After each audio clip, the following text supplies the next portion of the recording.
Hello everyone, my name is David. Thank you for joining me for this week's question and answer video. I'm answering people's questions from last week's video, and I encourage all of you to please ask as many questions as you want, as you can, and I'll answer them next week. Go down below into the comment section. Ask your question, come back next Monday in next Monday's video and look for your answer, and please let me know what you think. All I ask from all of you is please tell us your locations. I really like to know where you're from, and so do most of the viewers. It kind of makes you hopefully feel not so alone in this, that there are lots and lots of other people struggling with similar problems that you may be struggling with. Some validation, some connection. So please tell us where you're from. You can be as general as you want. I like to recommend something every single week before I get into the questions. And this week, I'm going to recommend something that a supporter and viewer recommends for us. Emily from Latvia. Hi, Emily. She says, I hope you and your family are doing well. Thank you. They are. May I suggest a useful app called I Am Daily Affirmations. You set up daily reminders and widgets as often as you want. You can choose the sound. It helps me a lot as it helps to rewire my negative thought patterns, build self-esteem and awareness. It's only $19 per year. And I went on there and downloaded it. It looks really useful, really positive. Good thing that to add into your life. A lot of us are dealing with loss and failed relationships, and this causes depression. Typically, this depression can be very negative, gets in your head and has negative thoughts. I made a video last Thursday, I believe, if you are interested in negative thoughts and how to battle them, challenge them. But this is a great thing to do. The more that you are committed to yourself and getting better and healing and growing and being a better person, the more you can invest in this. And this is a great way to invest in this. I found other ones that are free. So you don't have to use the one that Emily suggests, but it's a good one. And adding something like this just really says that you're worthy of it. It's really committing and investing to yourself. And it's just a great way to add positivity to your life. Daily affirmations. If we don't do this, if we don't force positivity, we can have negative affirmations, negative thoughts, and we start affirming these. The more and more we dive down in that hole of depression. So we need to force positivity. This is a great way to do it, to add it into your life. Thank you, Emily. All right, let's get started with the questions. First one is from Vivian in North Carolina. Hi, Vivian. How common is it to have a healthy childhood? It seems that most people I know have been through trauma from their family. Is going through abuse and neglect just part of the human condition that most everyone experiences? Or have I just been around so many unhealthy people because I am unhealthy? Great insight. It's the latter. And I'm not calling you unhealthy. I'm just merely saying that the people we have in our life says a lot about us or where we are in our life, right? We might have an unhealthy past, say people that were drug addicts. And what kind of friends did you have as drug addicts or alcoholics, right? Typically other drug addicts, alcoholics, codependent people, toxic, abusive, things like this, behavioral problems. So and I love this saying, I say this all the time, we date our own emotional self-worth, where we believe we are worthy of. And typically we might date someone healthy and say, oh, I'm not worthy of this person, or they're boring. And we meet other people that we identify with. And so that's a really key word. We have friends and people in our life that we identify with. This is the family that we choose. And well, let's answer your question. How common is it to have a healthy child? It's common, because if you look at the word common, it happens. Common, community. It's in our community. But it's not the norm. It's not more than half. Okay. I happened to look up some statistics from the Centers of Disease Control and Prevention under the Children's Mental Health. And this is what it says. There are different ways to estimate which children have difficulties with mental health. CDC uses surveys like the National Survey of Children's Health to understand which children have diagnosed mental disorders and whether they receive treatment. In this type of survey, parents report on the diagnosis their children has received from a healthcare provider. So what this says by their studies, statistically, mental health, behavioral, and developmental disorders begin early in childhood. 1 in 6 U.S. children aged 2 to 8 years had a diagnosed mental, behavioral, or developmental disorder. A common one would be ADHD, right? Attention deficit hyperactivity disorder. And these are problems typically by development in childhood. Mental, behavioral, and developmental disorders. And so 1 in 6 children. So maybe more. But that's how common it is. Big difference between having problems and trauma or having disorders. It doesn't necessarily mean, everyone has problems, everybody. And children have problems. And it doesn't necessarily mean that it has to come from this severely neglectful childhood. Who we become is decided by not just our childhood, but a big part of it. But it's also genetic, and community, society depicts who we become. So genetically speaking, there could be problems with children that are born so it's common in the sense that there are many children affected by this.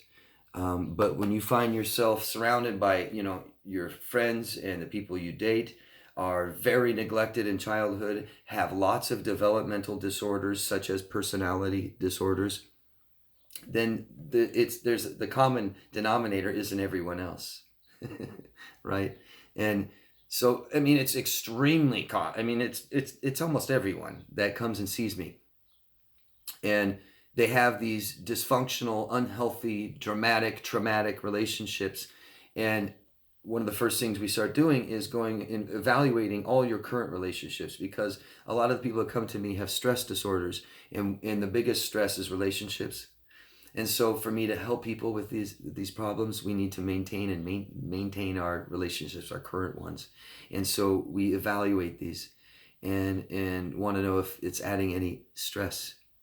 And it's always we came from families like this, and we have other friends like this, and we've dated other people like this. Okay. So I hope that answers your question. It's a good one. Thank you. And keep them coming. Let me know what you think. Thanks. Cole, I don't know where you're from. You quoted me within a week.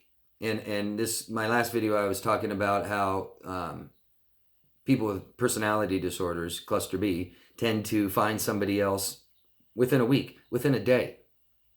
I dated someone for years, and all of a sudden one day I met someone else. I love them. Bye. Just, you love them. You're in love. 24 hour. Screw the May to September romance. No, it's just the Tuesday romance.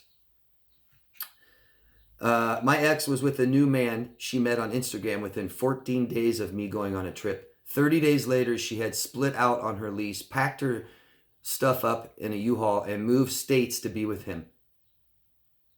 That's how she met him in person. He's also old enough to be her father. Just all around chaotic behavior. It's instability. It's unstable. This shows it's impulsivity, right? And that's from instability. So she probably doesn't really know who she is and really can't regulate her emotions very well, and is very unstable, and therefore has massive impulsive behaviors.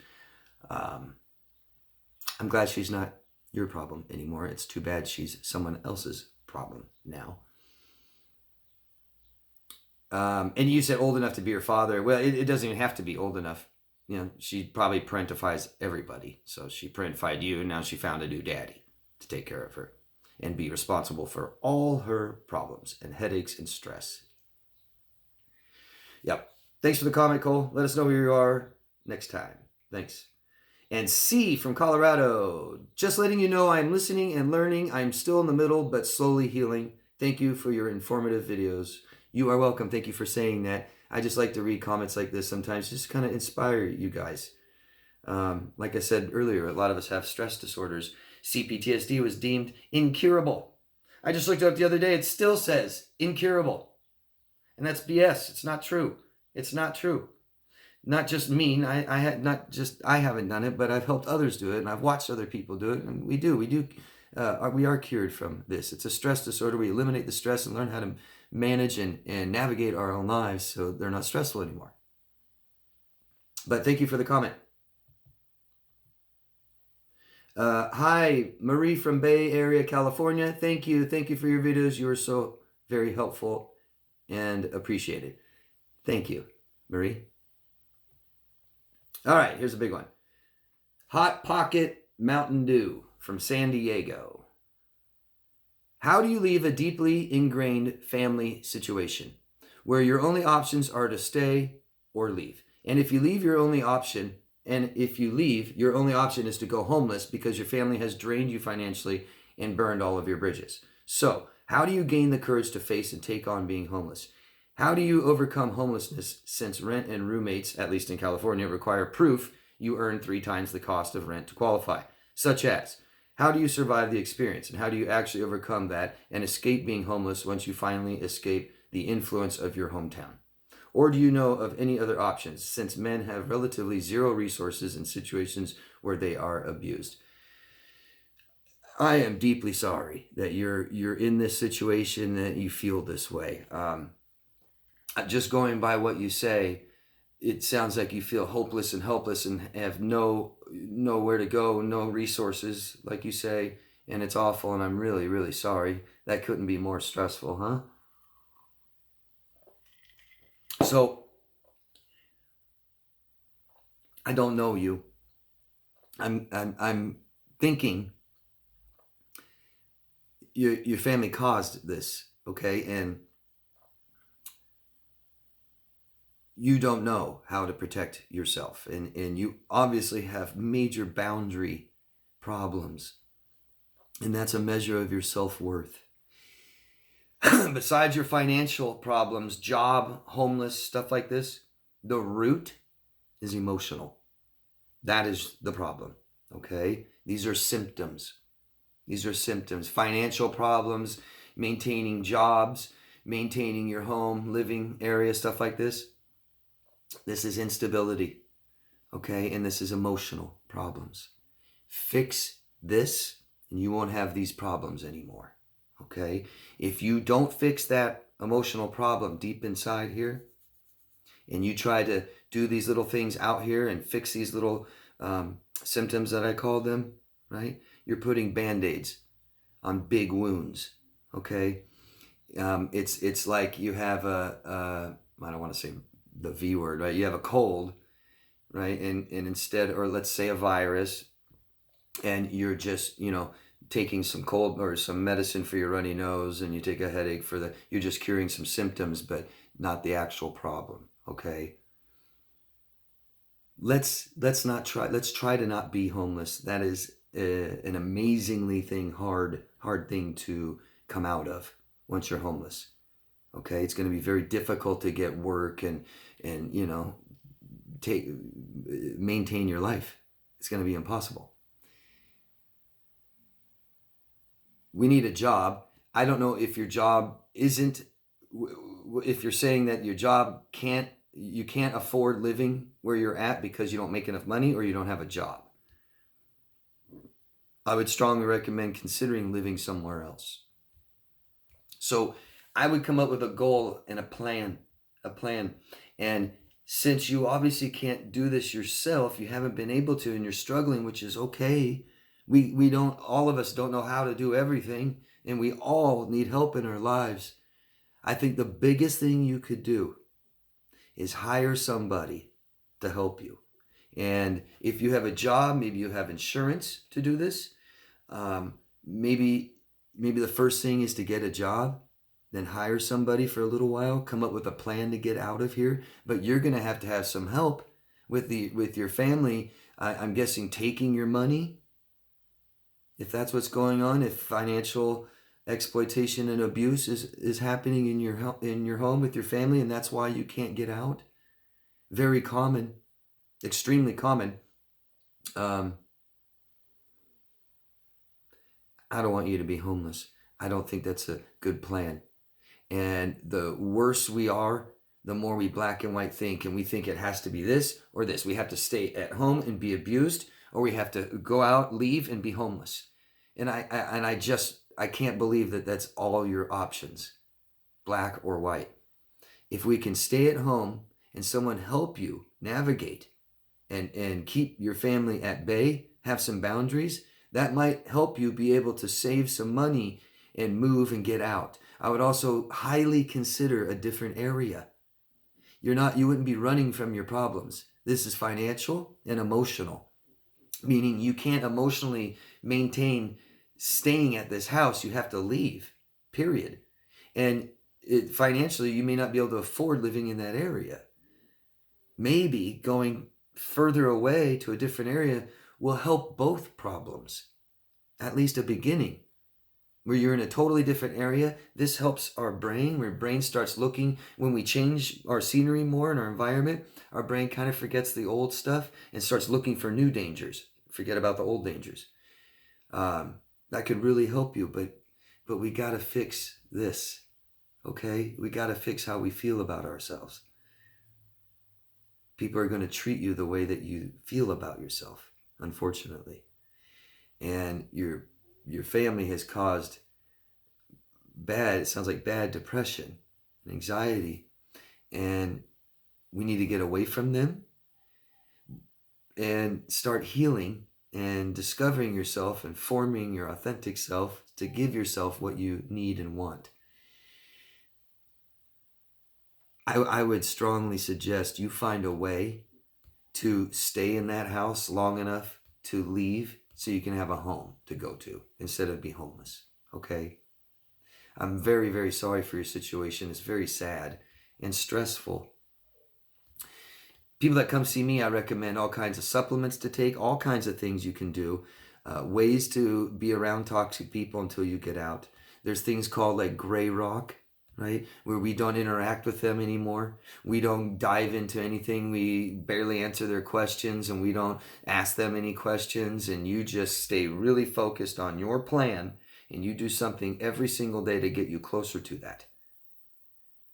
But I strongly suggest you find some help to do that. Because on your own, this is where we're at. And if you don't know how to do this, ask for help, okay? Keep asking me questions. Consider hiring someone if you can. There's lots of free help out there too. But just to have somebody supporting you, even if you don't address all your emotional issues now, have somebody help you deal with your family, form enough boundaries, and have a plan to get out, okay? There's state provided help, okay? I'm not kidding. If you need it, you need it, right? There's all kinds of state provided help. If you don't have income, this stuff is available for you, all right? There might even be state provided counseling, things like this. Don't give up. Keep looking for the help that you need. And I'm awfully sorry for the situation you're in. Good luck, and please let me know what you think, and keep me informed. Keep letting me know. Update. Okay. Good luck. Nia from Sweden. Hello, Nia. Thank you for answering my question, David. You are 100% right. He had many friends, like you said, but he always talked bad about all of them. The realization makes me scared of what he will tell others about me, as I don't want to be talked bad about. It's actually pretty crazy when I think about it, how he used to make fun of his friends and their private matters, and 2 days later he would go on skiing trips with them and stay in cottages. So fake. You know, David, even after understanding that my ex is a covert narcissist, I must admit that I do have moments where I suddenly start reminiscing or missing the good moments I spent with him in the beginning of the relationship. Like I told you in my last question, we were really good friends in the beginning, and it's been hard for my brain to differentiate that these two personalities are actually one person. I know for sure that those good moments were definitely fake from his side, as well as everything else he shared with me, but it happens that I miss these from time to time. How do I deal with this or stop myself from missing it? So, yeah, that's not friends. So we don't even need to call them friends, his friends, because that's not a friendship, right? They're contacts, associates, right? I mean, it takes a work to have a relationship with people, especially friends. To have good friends, we meet each other's emotional needs and we're there for them and all that. He's not. and he betrays them, and he doesn't value any kind of respect or loyalty. So they aren't very healthy relationships. And the people he has these relationships with cannot be healthy too. They're not just really healthy people that are being fooled. No, because they're not having their needs met from him, right? And he doesn't value respect or loyalty or honesty, integrity. And so his friends don't either. Okay? That's why he's their friend or contact or associate. That's it. So you said you're worried about, you hope that he doesn't talk bad about you. Are you worried about everyone in the world liking you or just his friends? Does everyone, I mean, really think about that. I'm not being condescending. There's going to be people in this world that will never, ever like you, Nia. There's going to be people that did like you and don't like you anymore. There's going to be people that despise you, hate you, loathe you, possibly, sometime in your life, if not already. And these people may not like you either. Who cares? Are they in your life? Are they your friends? Are they your family? If they are, they're not healthy having this person in their lives. But we can't value every person's opinion of you. That doesn't decide who you are. It's just opinion. When I hear people go on and on and on about how bad someone is, it's like, when are you done with your opinion? And let me form my own. So if anyone thinks someone's a bad person, or they hate them, or they want to do something bad to them, all because someone told them something, they're not forming their own opinion. And I highly suggest all of you to form your own opinion. And don't listen to people that are trying to form it for you. They're bad. They're bad. I told you they're bad. I have proof. They're bad. They're bad. I don't, whatever. So just try to accept that some people aren't going to like you. Yeah. Especially people that aren't in your life. I don't think these people are in your life. And they're not very healthy anyway. So they will hate people, and they may hate you. But if you don't see it or hear it, who cares? And healthy people don't like it. And healthy people form their own opinion. And there's more healthy people on this planet than unhealthy. So, okay? So you're hoping that a smaller portion of the world, of people that you are not in your life anymore, people that are unhealthy and don't have their needs met, and they're in toxic relationships with people like your ex, you're worried about what their opinion is of you. Who cares? I'm suggesting you to say, who cares? Okay? Yeah. If you don't see it, hear it, it shouldn't affect you. And if they don't like you or hate you or judge you,